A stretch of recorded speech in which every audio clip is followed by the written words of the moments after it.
Well, I have a few questions, so I was thinking we can address that. Here's one, which has come from Colombia, from Om Karnath Prabhu. And his question is, it is said in the scriptures that the soul has an eternal form in which he can execute an eternal service to Krishna, but have we as souls already got that form even in this conditioned state, or that form is to be obtained? I hope the question is clear. Okay, well, a thoughtful question. And yes, it is said that that every soul has what is called Swarup. Swarup means one's intrinsic spiritual form. And it is there in Srila Sridhar Maharaj gave this analogy of, he described one library in Japan where they were, probably you can say the name of the, like this micro, they were like preserving texts of knowledge in a very, like I can't remember the exact. Yeah. Some microfiche. Something like fish or fish. People just call them microfiche. Microfiche, okay. I wonder if we should translate this. I have a question from Omkarnath in Colombia. But his English is good, he can understand. Or should we translate it? Okay. So microfiche, they call it, or something? Yeah, spelled F-I-C-H-E. Okay. So they preserve text in this very, very microscopic form. So and you can, with the naked eye, you can't read it. You have to have special microscope, special technology in order to be able to read that.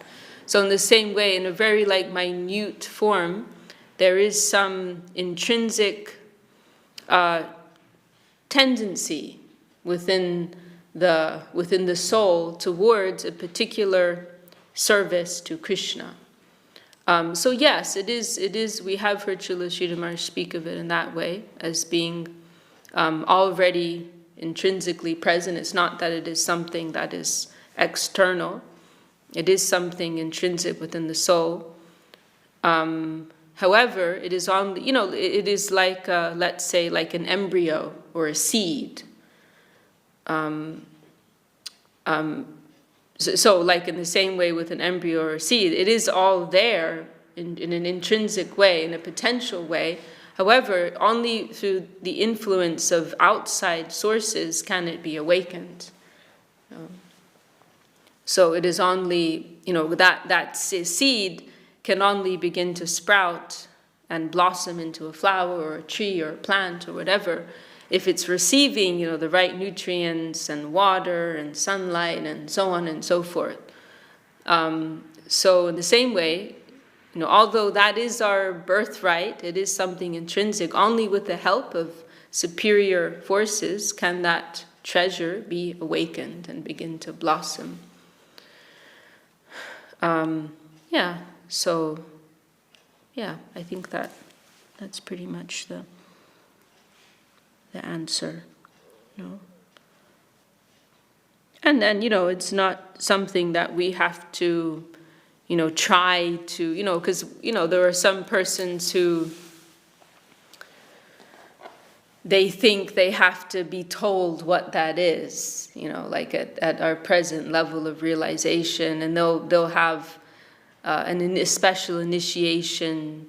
I think it's called Siddha Deha initiation, where it's all like a cheating business, and they'll be told that, I have the revelation that you are such and such in Goloka Vrindavan, and then they begin to enter into practices as if they were there doing that, because they have that idea that you have to prepare for it, like here and now. So it's a type of sahajism, it's a type of imitationism. So that's, obviously not our path. But, when one is at a degree of purity, a degree of advancement, of purity and, devotional awakenment, then whatever is necessary, whatever instruction, whatever practice is required, it will be given to us. In other words, if our guru thinks that we're ready for that, a genuine guru, then they will tell us. It's not something that we should, artificially try to, find out. So everything in good time. Such revelation will come when there is a genuine service necessity for it. Okay, so I hope that answers the question clearly. Then there was another thing from one lady in Australia, Janavi. She was asking this question, and she tagged me. And this is a very nice question. It's very, relevant for all of us here and now in the current world situation. Saying that we're only approximately 5,000 years into Kali Yuga, which is supposed to be, she says here, 435,000. I thought it was 432,000. But anyhow, it is something that changes. So Kali Yuga is supposed to be 430-something years. We're only 5,000 years in. So why should we bother to try and stop all the heaviness, the AI, suppression, iron buildings, satellites around the world, and football stadium-sized drones in the air, when we know it's going to get progressively so much more worse before the new cycle begins? Do we not just see this all as the divine and continue to give thanks to Maya goddess for her good work in illusion and love Hare Krishna and love Radha and Krishna? Or do we stand up and fight for our freedom? This is my big question. I give thanks to you in advance for taking the time to respond, because this is actually my favorite topic, despite all the interesting topics lately. There's for people who are into conspiracy theories, this is wow, really juicy right now, all these different exciting ideas floating around, about what's really behind it all, and who's really behind it all, and there's so many, you could just spend all day trying to get your head around all these different ideas that are going around the internet. Janvi, right on. You've made a very good point. Yes, we have to guard our faith. We have to be careful not to get caught up with all these things. We need to have some degree of awareness as to what is going on, so that we can get by, so we can survive. But, we're trying to give our attention to solving the root of the problem, which is which is ignorance, which is lack of spiritual consciousness. So, and we always remember this comment of Srila Maharaj, which we've quoted a few times now in this regard, but we can quote it again. We can have a poster with that and try to realize it, where he's asked, maybe it's in Search for Sri Krishna. I was thinking Sri Guru and His Grace, but I was just glancing through and I didn't see it. But anyway, where he's asked about World War III, and he says, in the absolute picture of things, that is a very small thing, what of it? And that's not just a cool soundbite. That's actually his level of realization. He said, what to speak of a world war, because the problem with us is we're living so much in the world of our senses. So if something threatens our, pleasurable sense experience, it's intolerable. But the problem is that the plane of the senses is all engaging with a temporary plane, a very, very fallible, mortal plane, which is subject to so many forces within the environment. So it's not something to put your bets on. So that's the problem. Our experience of engaging our senses with this world around us is being threatened, and so we're very, very disturbed by that. But Srila Sridhar Maharaj's point is we have to withdraw to our true nature, to a higher plane of existence. And so he says there, what to speak of this, of one war, so many universes will come and go.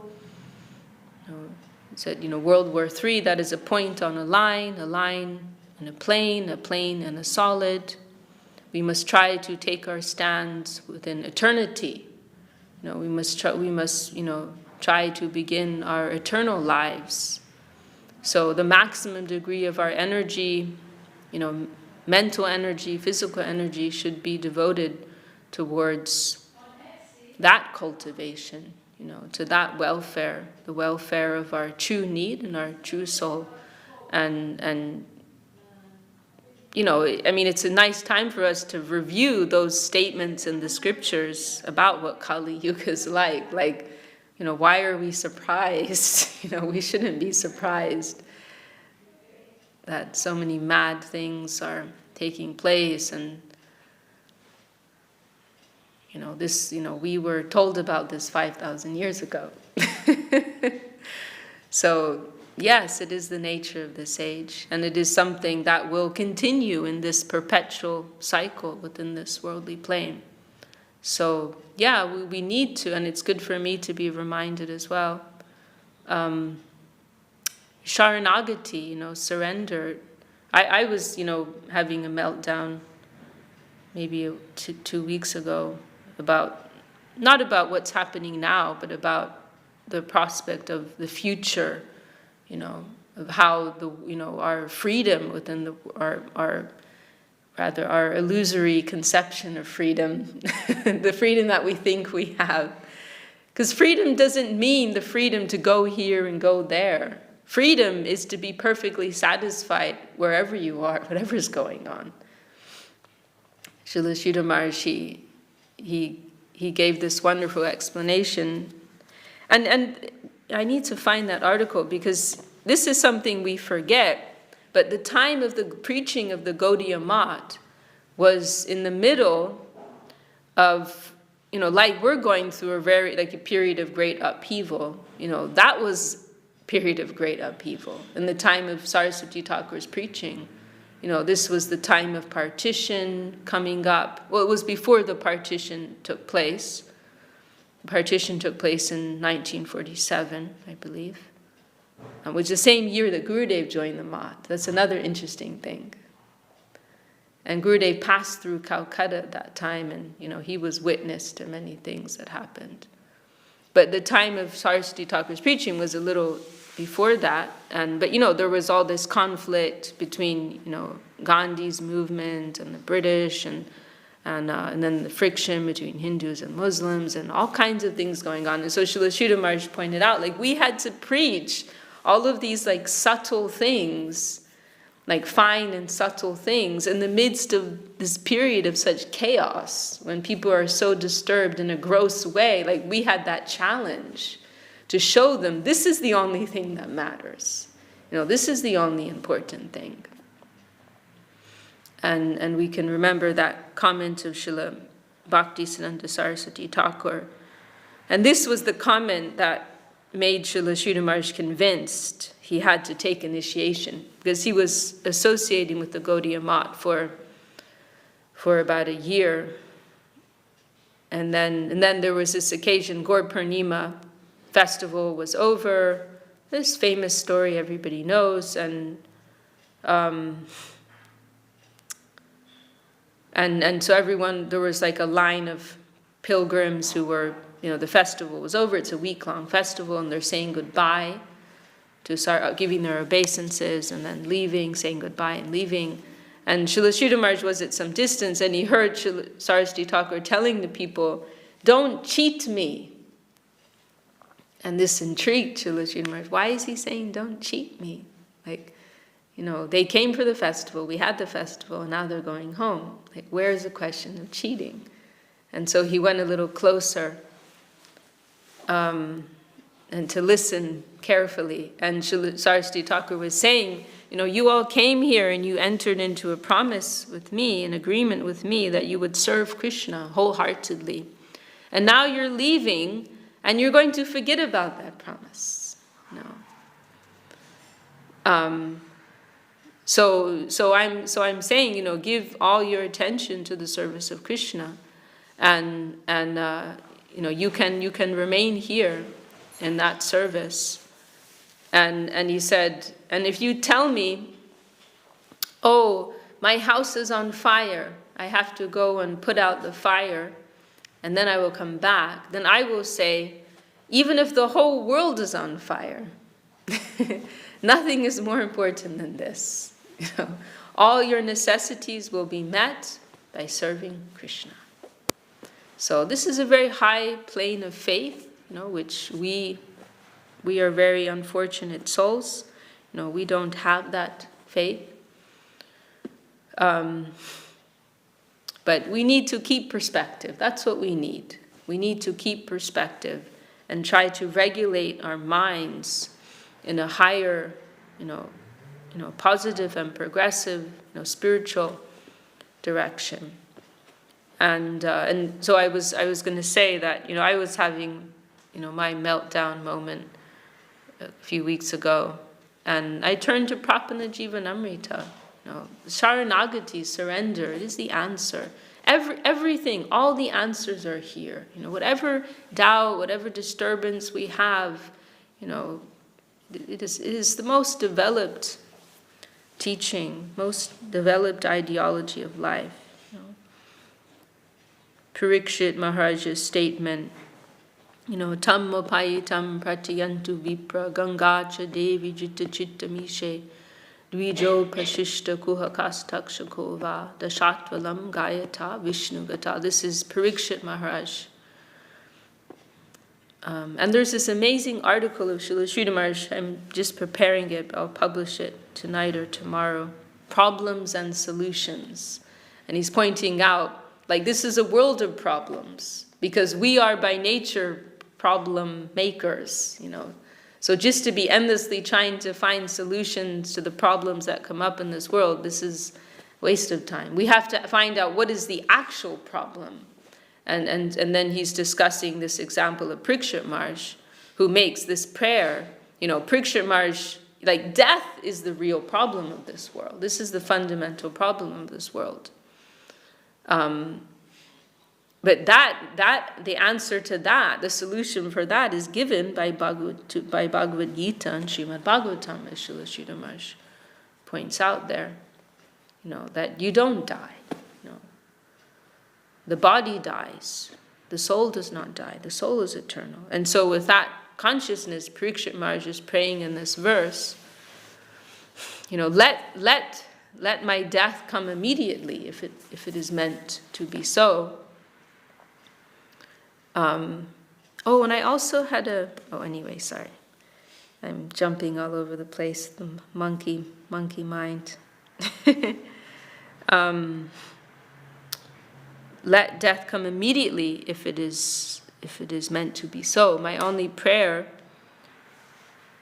is that you may all think of me. He's addressing this assembly of sages. He's saying, my only prayer is that Mother Ganges and all of you great saintly persons, you will think of me as a surrendered soul. You will think kindly upon me, think well of me, and that these discussions of the Lord, they will continue. This wave of Harikatha, this wave of talks of the Lord, it will continue. Param Vijayate Shri Krishna Sankirtanam. Let this wave of Hari Kirtan, let that continue unobstructed. That is pertaining to eternity. That is pertaining to truth. So, we need to steady ourselves, in remembrance of these teachings, and, these six limbs of, and that prayer of Parikshit Maharaj, it appears there are these 6 limbs of Sharanagati and confidence in the Lord's protection. It is in that section that Srila Sridhar Maharaj has placed this prayer of Parikshit Maharaj. To think, oh, God will, this is a cheating idea, to think, oh, God will save me from all the trouble of this world. This is a cheating idea. This world is by nature a troublesome place and we don't belong here. So that, that is not the deepest expression of the Lord's grace, to save you from physical distress. Of course, I don't want to be dismissive of the fears and anxieties that we all have, that many persons have, and the genuine struggles that persons go through. We're very sympathetic, and we have, but at the same time, we have to keep the spiritual vision. Whatever experience we're going through in these physical bodies, in the plane of our mind and intellect and senses, that is far away from who we really are. At least we must try to remember that and take refuge in that truth. So, confidence in the Lord's protection, that the Lord, His grace, His kindness is always there.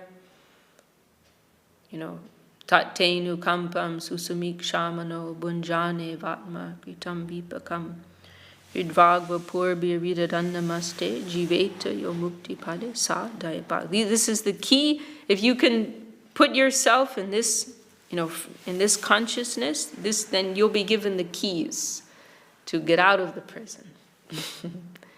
First of all, to not blame the environment. How did we end up in the band of the thieves? As Srila Sridhar Maharaj said, there's individual karma, there's also collective karma. How did we come even to be associated with such persons in a plane where such things are possible? It's the cheating and exploitation that we see going on around us. There's some element of responsibility there. So to not blame the environment, to see responsibility within ourselves, and then also, on a deeper level, to see the Lord's grace. This is a bitter pill to swallow, but this is the vision of, evolved persons. It is not the results of a Google search, or what this person or that person said, but this is what is called amnai. This is descending knowledge, descending truth. We want to identify with a higher plane of truth, on the deepest level of truth.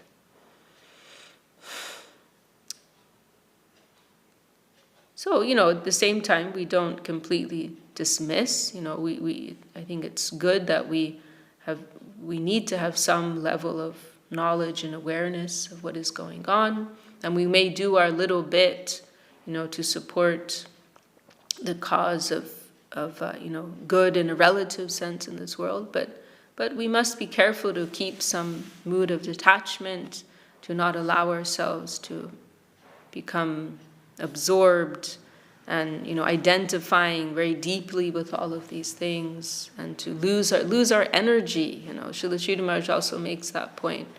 Let us be economical, with our time. We have come out to try for the highest thing.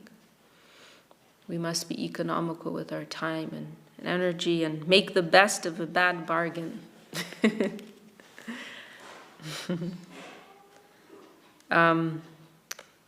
Okay, well, we did start quite late.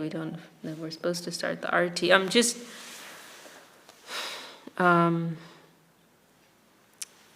There was another question which we were trying to decipher about death.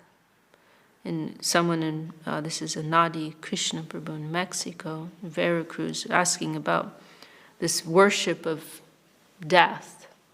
What do they call it in Spanish? The the worship that they do. They have some special name.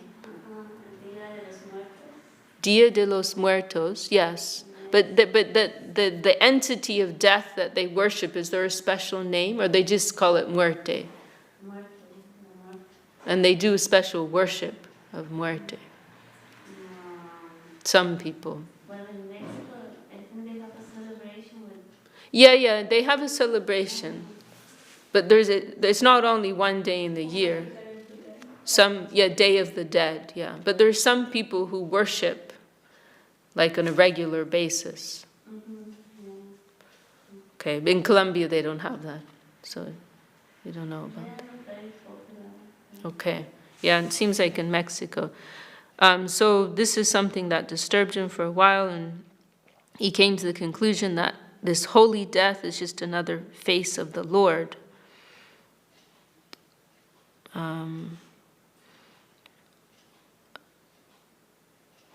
And I understood that even in ignorance we relate to God somehow. Yes. Yes, I mean, I agree with you. In Bhagavad Gita, we were remembering that statement. In Bhagavad Gita, Krishna says, of law enforcers, I am Yama, Yamaraj, the Lord of Death. So yes, that is one expression of the Lord's opulence, his energy. And what can I say? If persons are attracted to that, then they're attracted to that. To each their own. We prefer to worship Krishna. We prefer to worship Mahaprabhu. Gurudev, he told how when he was he used to collect on the streets of Calcutta, and in Bengal there's a lot of Kali worshippers. And Gurudev used to get into arguments with them sometimes. They would challenge him, and Gurudev asked Srila Swami Maharaj Prabhupada, because he was staying at Swami Maharaj's house. That was like their preaching center, his extra house. And so he asked Srila Swami Maharaj for advice one day. And Srila Swami Maharaj said, he quoted this verse from Bhagavad Gita, Yanti Deva Vrta Devan Pitrin Yanti Pitri Vrta Bhutani Yanti Bhuteja. I can't remember it all right now. But Krishna is saying, those who worship the devas, the gods, they will go to the gods. Those who worship the ghosts, they will go to the ghosts. Those who worship the ancestors, they will go to the plane of the ancestors. And those who worship me, they will come to me. And then Srila Swami Maharaj said, so if you worship Goddess Kali, you will go to stay with Goddess Kali. Where does Goddess Kali live? Who are her associates? She lives in the cremation ground. And her associates are ghosts and witches and goblins. And what does Kali live on? She lives on blood. And Gurudev gave some more detail, which I won't read. So if you like, you can go there. We prefer to worship Krishna. Krishna, he likes to eat butter and cheese and and lots of tasty things. Sandesh and rasgulla and so on and so forth. And Krishna, he has many beautiful girlfriends, and he likes to play in the forest, and he takes care of cows. And so we prefer to worship Krishna. If you want to worship Kali, then that is okay. You can worship Kali, and you will go to stay with Kali. And we will worship Krishna, we will go to stay with Krishna. So, people are searching for something, and according to their sukriti, according to their spiritual fortune, according to their realization, they will be attracted to a particular ideal of life. And they are feeling, actually, they're, that force, that energy they're connecting to is the Lord's. They're simply connecting with it in an indirect way. That is their level of fortune and realization. And, certainly our hope is that, they may come in contact with a Vaishnava and, receive Sukriti to come to a higher level of understanding. And I'm not so familiar with these ideas, so maybe some of these persons are, very religious minded, very spiritually minded. Maybe others have some darker ideas, I don't know. But yes, and as you say, the Lord is always there, even when we are in ignorance. He is always there, and He's always reaching out to us. That is why He sends His agents here, the Vaishnavas, and they're wandering this plane, this world, just to distribute, sukriti, just to distribute blessings, divine fortune to the lost souls of this world. The Lord Himself is coming here from time to time, came as Mahaprabhu to try to, spread His mercy in the holy name. So, there is gradation everywhere, and certainly our prayer is that all souls, they may contact, with this divine wave, but not everybody can immediately go there. The most important thing is that persons are living a progressive, whatever their conception is, they have a progressive mood, they're open to higher truth. And if they are, then they will gradually make progress to higher and higher conceptions. Okay, well, we can stop there.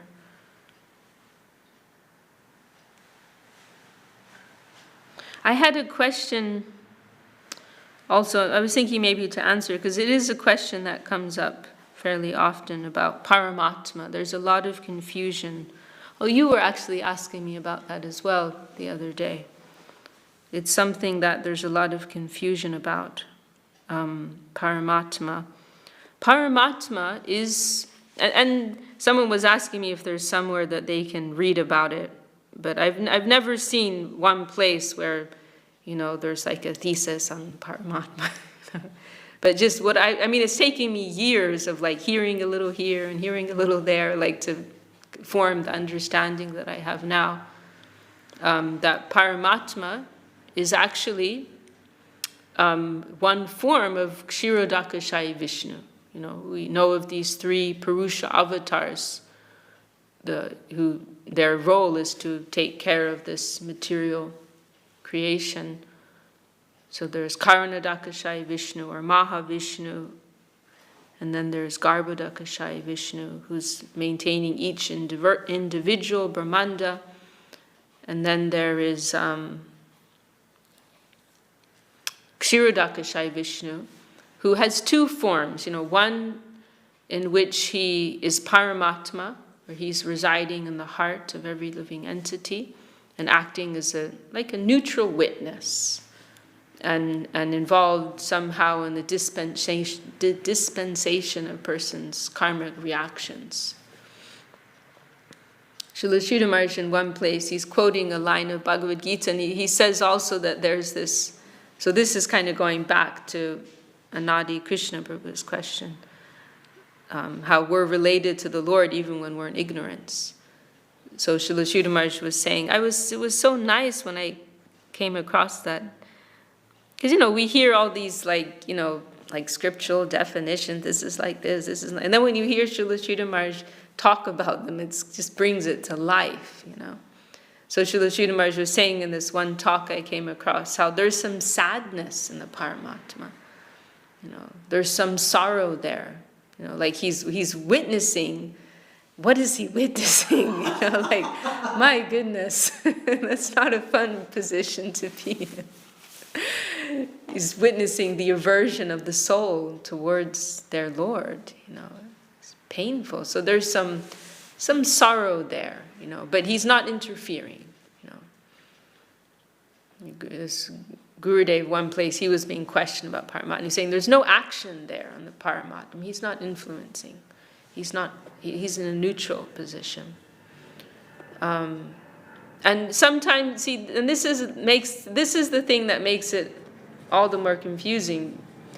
that Srila Swami Maharaj Prabhupada, now remember Swami Maharaj Prabhupada, he was on a world mission, and so sometimes he left a few details out, or he just simplified things. And so in Srila Swami Maharaj Prabhupada's translations, it's not that he didn't know, but he would sometimes do things or explain things in a different way, just to keep it simple,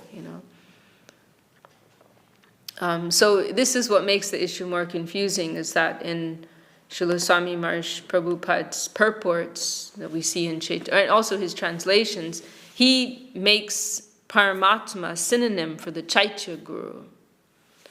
But I initially began to understand that it was not exactly the case, because from hearing Srila Gurudev and Srila Sridhar Maharaj speak of the Chaitya Guru in a different way, and then I asked one of our scholarly devotees, and they showed me that in Srila Bhakti Siddhanta Saraswati Thakur's explanations on the same translations and explanations of the same verses in Chaitanya Charitamrita, it was made very clear that the Chaitya Guru is not Paramatma at all. It is a separate thing.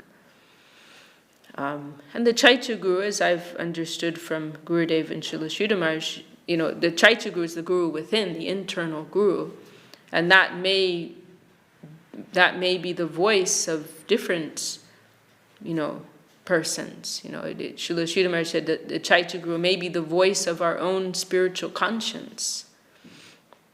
It may be our guru, maybe a particular Vaishnava. In one place, Gurudev said, Nityananda Prabhu may inspire you as the Chaitya Guru within your heart.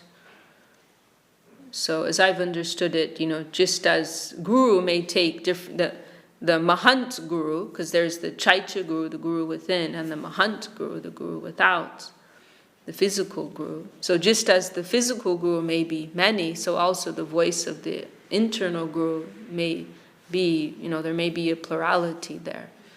But it is distinct from Paramatma. And another point on which there's confusion about Paramatma is that the Paramatma is a temporary manifestation of the world, because he has a position as an overseer in this world for the conditioned souls. So for the liberated souls, the Paramatma has no role there. These Purusha avatars, their roles are in connection with this mundane world.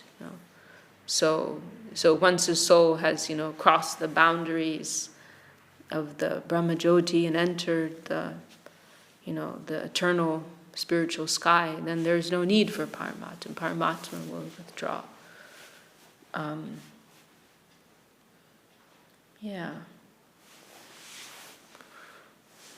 Maybe we can stop there.